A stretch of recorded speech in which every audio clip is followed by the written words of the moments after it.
सिंध जे वॾे वज़ीर सैयद मुराद अली शाह पारां कराची जे मुख़्तलिफ़ इलाइक़नि जा दौरा, बरसातुनि सबबि तबाह थियल रोड ऐं ड्रेनेज सिस्टम जो जाइज़ो।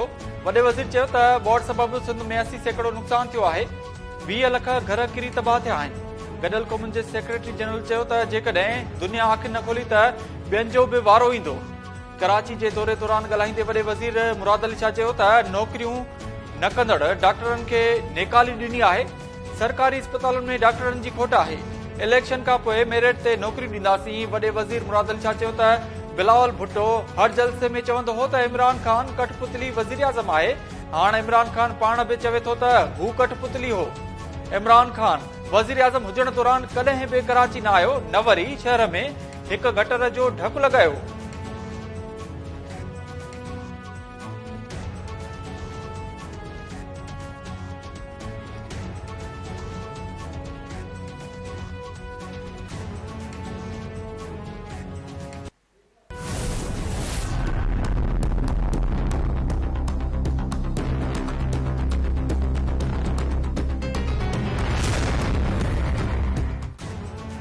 अमरीकी सदर जो बाइडन जो पाकिस्तान के हवाले से गैर जिम्मेवारानो बयान। रूस ऐं चीन ते तनक़ीद कंदे अमरीकी सदर पाकिस्तान के भी लपेट में आणे छॾियो। वाशिंगटन में डेमोक्रेटिक कैंपेन कमेटी जे तकरीब के खिताब कंदे जो बाइडन इल्ज़ाम हयो त संदसि ख्याल में पाकिस्तान ख़तरनाक तरीन मुल्कनि मां हिकु आहे। पाकिस्तान जो एटमी प्रोग्राम बेक़ायदा आहे। ख़दशो आहे त को बि इस्तेमाल करे सघे थो।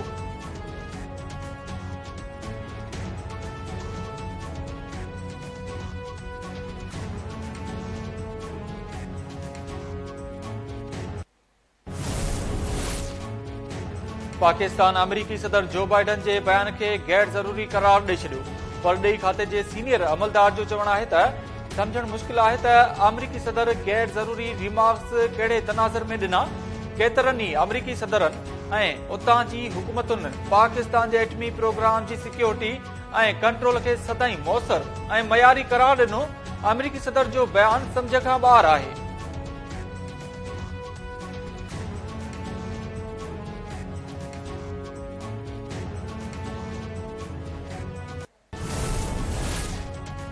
तवानाई वारे वफ़ाक़ी वज़ीर खुरम दस्तगीर अमरीकी सदर के बयान ते रद्द अमल ॾींदे चयो आहे त पाकिस्तान बाबत शक शुबा ज़ाहिर करण बिल्कुल बेबुनियाद आहिनि। मुल्क जो जोहरी कमांड एंड कंट्रोल सिस्टम महफूज़ हथनि में आहे। मुल्क में बिजली जो ब्रेकडाउन मामूली ॻाल्हि न हुई।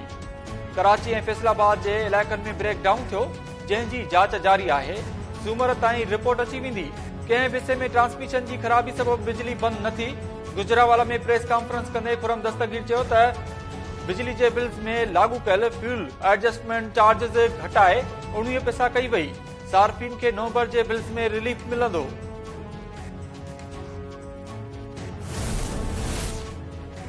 नाणे वारो वफ़ाक़ी वज़ीर इसाक डार चयो आहे त पाकिस्तान जे डिफॉल्ट थियण जो को इम्कान नाहे। 27 अरब डॉलरनि जे कर्ज़ के रीशेड्यूल कराइण चाहियूं था।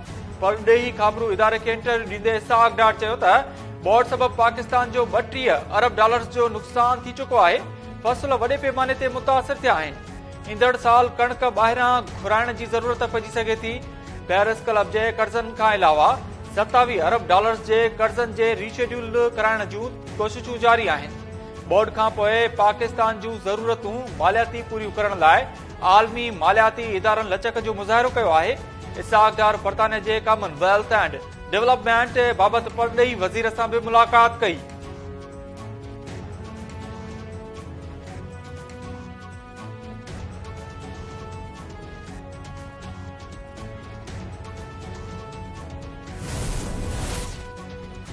परॾेही वज़ीर बिलावल भुट्टो ज़रदारी जो गॾियल क़ौमुनि जे सेक्रेटरी जनरल एंटोनियो गुतरेस के ख़त।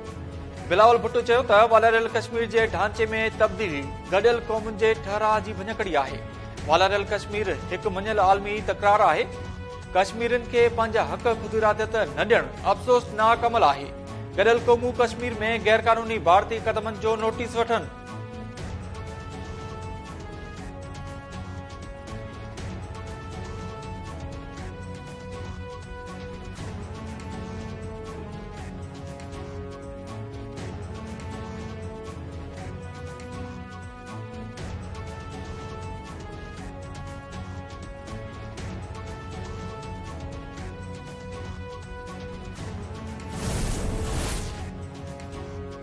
बोर्ड मुतासिरनि जी बहाली लाइ इमदादी कार्रवाई जारी। गुज़िरियल 24 कलाकनि दौरान वधीक 20,424 खानदाननि खे राशन जा थेला फराहम कया विया। सुतमा वारे सूबाई वज़ीर शर्जील इनाम चयो आहे त बोर्ड ऐं बरसातुनि जे वाक़िअनि में हेल ताईं 880 माण्हू फौत ऐं 8,422 ज़ख़्मी थिया। मुतासिरनि जी मुकमिल बहाली ताईं इमदादी कार्रवायूं जारी रहंदियूं। जारी कयल बयान में शर्जील इनाम चयो त सिंध जे 3 बैराजनि में पाणी जो वकिरो घटिजी वियो आहे। मंछर ढंढ में पाणी जी आमद 29,500 क्यूसेक्स थी वई आहे। मंछर ढंढ में पाणी जी सतह घटिजी वई आहे। हिन वक़्तु 2,42,558 मुतासिरीन इमदादी कैंपुनि में मौजूद आहिनि।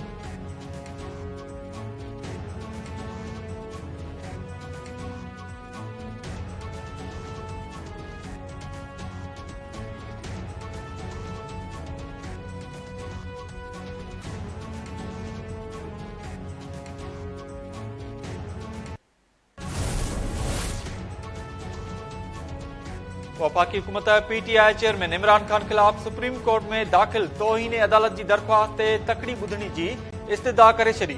वफाकी घरू वज़ारत पीटीआई जे इम्कानी लॉन्ग मार्च खे नज़र में रखंदे इमरान खान खिलाफ तौहीन अदालत जी दरख़्वास्त दाख़िल कराई हुई। घरू वज़ारत हिक ॿी दरख़्वास्त दाख़िल कराईंदे अदालत खे इस्तदा कई आहे त तौहीन अदालत दरख़्वास्त ते ईंदड़ हफ़्ते ॿुधणी कई वञे।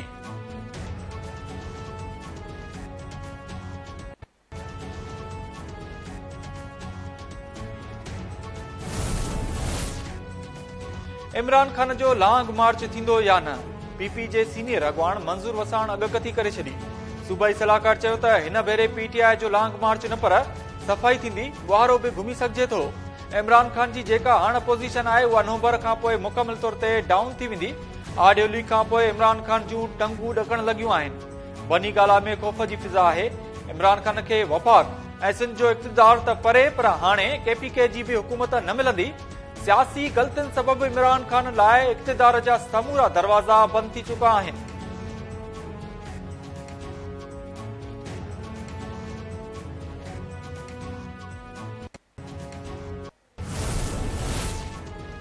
ठट्टे जी अदालत एसटीपी ऐं पीपी अॻवाननि सूदो 3 ॼणनि जे क़त्ल केस जो फ़ैसिलो ॿुधाए छॾियो। केस में साबितियूं न मिलण ते समूरा जवाबदार बरी। मीरपुर बठोरो में 6 साल अॻु जहिड़े दौरान पीपी अॻवान डॉक्टर शम्स छोरो, संदसि भाउ शहजाद छोरो ऐं महबूब शाह मारिजी विया हुआ। अदालत केस में नामज़द जवाबदारनि सजाद अली छोरो, जावेद छोरो, जुनैद छोरो, फयाज़, जलाल शाह, रुखसार शाह, मुमताज शाह, ज़ैन शाह, अफसर शाह उर्फ जोजी शाह खे बरी करे छॾियो। अदालत फ़ैसिलो ॿुधायो त ॿिन्ही केसनि में जवाबदारनि ते ॾोह साबित नथो थिए, तंहिं करे सभिनी खे बरी कजे थो।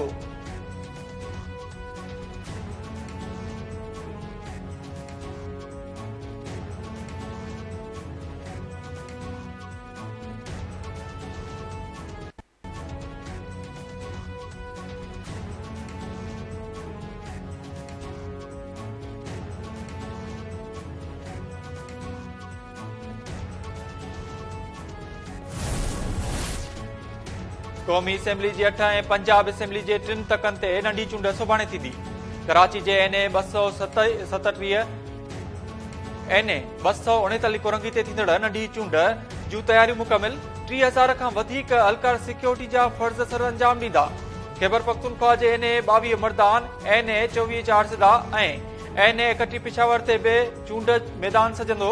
पंजाब जे NA 108 फैसलाबाद, NA 118 ननका नसाब, NA 157 मुल्तान ते बि चोटीअ जे मुक़ाबले जो इम्कान। पंजाब जे 3 सूबाई तकनि PP 139 शेखुपुरा, PP 209 खानेवाल ऐं PP 241 भावलनगर में बि सुभाणे नंढी चूंड थींदी। क़ौमी असेंबली जे 8 ई तकनि ते PTI पारां इमरान खान उम्मीदवार आहे।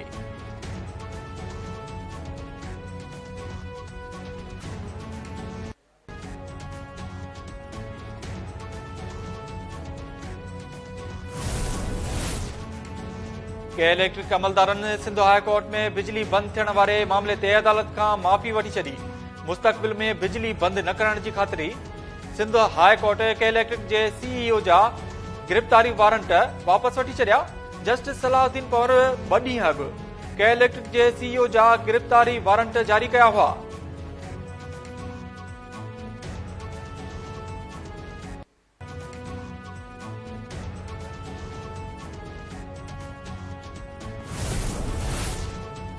हैदराबाद में बिलाल काका क़त्ल केस जा जवाबदार गिरफ्तार न करण खिलाफ एहतिजाज।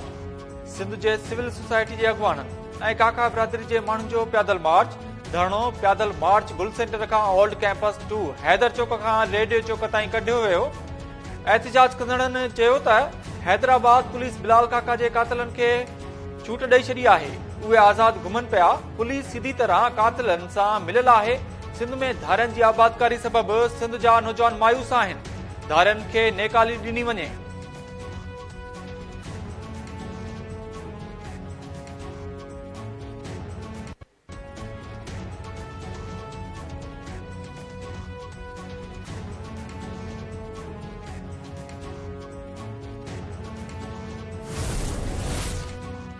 लखी गुलाम शाह वेझो मुबैना तौर ज़हरीली दवा पीअण सबबि भाउ भेण फौत। चक जे ॻोठ जाड़ो इंढड़ में 8 वरनि जे ज़ीशान ऐं 6 वरनि जी पोपरी मुबैना तौर ज़हरीली दवा खीर समझी पी छॾी। खेनि बेहोशी हालत में अस्पताल मुंतक़िल कयो वियो, जिते डॉक्टरनि फौतगी जी तस्दीक कई।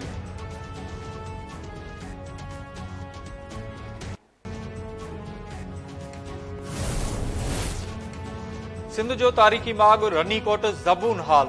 जाबलू नयूं वेही अचण खां पोइ कोट जूं भितियूं डही पट पइजी वियूं।